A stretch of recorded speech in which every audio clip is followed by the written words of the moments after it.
Should you be carrying the Guardian Shield in Zero Build or Fortnite? And their answer is 110% yes. Before we get into this video, I just want to say this is a part 2 of what loadouts you should be carrying in Zero Builds or Fortnite. When part 1 came out, the Guardian Shield wasn't yet in the game, so I didn't include it at all. This does change a little bit of stuff based on that video, but what we're going to be doing is we're going to be building upon that video. If you haven't checked out part 1, go check it out in the cards, and it's also in the description. It's quite an in-depth video, but here's the update and here's the follow-up. So this item fits into the cover item categories. It acts as cover in the game, and in the previous video I stated you do not need to carry a cover item in solo Zero Build or Fortnite because of how good the hammer is. This is no longer the case because the Guardian Shield is really good. It is an offensive cover item and it doesn't have limited uses. So in the previous video, the reason I negated cover and I said you shouldn't be carrying cover in solo Zero Build or Fortnite is because of limitations. If you're carrying a porta bunker, you can only carry a maximum of 2 of them. You throw it down, there's nothing else you can do with it. You can't pick it back up. Once you've depleted the amount in your inventory, you have no more. Same for cow catchers. You can carry a max stack of 4. Now the reason I said you don't want to carry these cover items is in a typical match you're going to run into a lot more people than just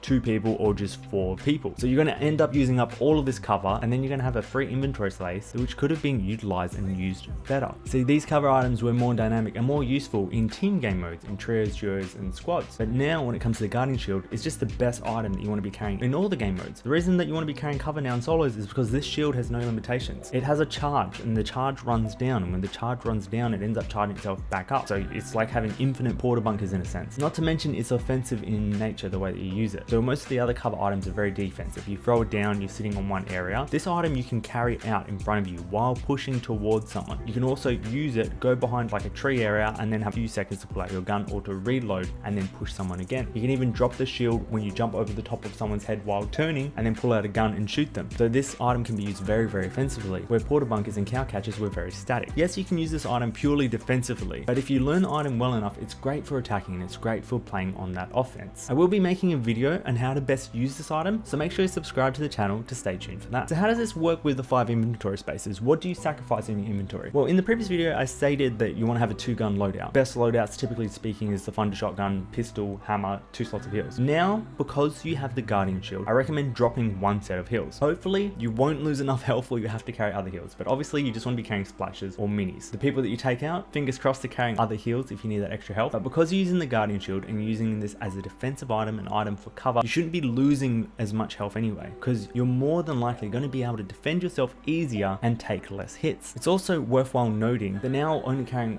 1 heal item, so carrying like the Thunder shotgun, a pistol, the hammer, the shield, and then splashes or minis, that you actually don't need to carry the hammer always. So in the previous video I stated you always want to be carrying the Shockwave hammer and there's a technique to using it. Well, now with this new shield item, it can actually defend you from the hammer. So the big issue before was people rotating onto you fast after a fight, and there's nothing you could do to defend yourself or move quickly away from it. Now you can just easily pull out the shield, throw down the shield, give yourself a second to reload, a second to heal, or kind of throw off the person and slow down their gameplay. Also on top of this, before I stated how the Shockwave hammer, people can easily smack you with the hammer, and the only way to really defend yourself is to smack them back first or to hammer away. Now the new Guardian Shield, you can defend yourself from the hammer. Do note this doesn't block the hammer entirely. So when someone hits the Shockwave hammer, not only does the hammer's head have the ability to hit you, but it also does an area of damage, similar to a grenade or a rocket launcher shot. Now, the hammer can hit you through the shield, but it's only if the head of the hammer hits you. If you pull out your shield and the head of the hammer doesn't hit you, the area of damage that the Shockwave normally does, similar to a grenade, cannot hit you and the shield will protect you from it. The best way to do this, if you see someone approaching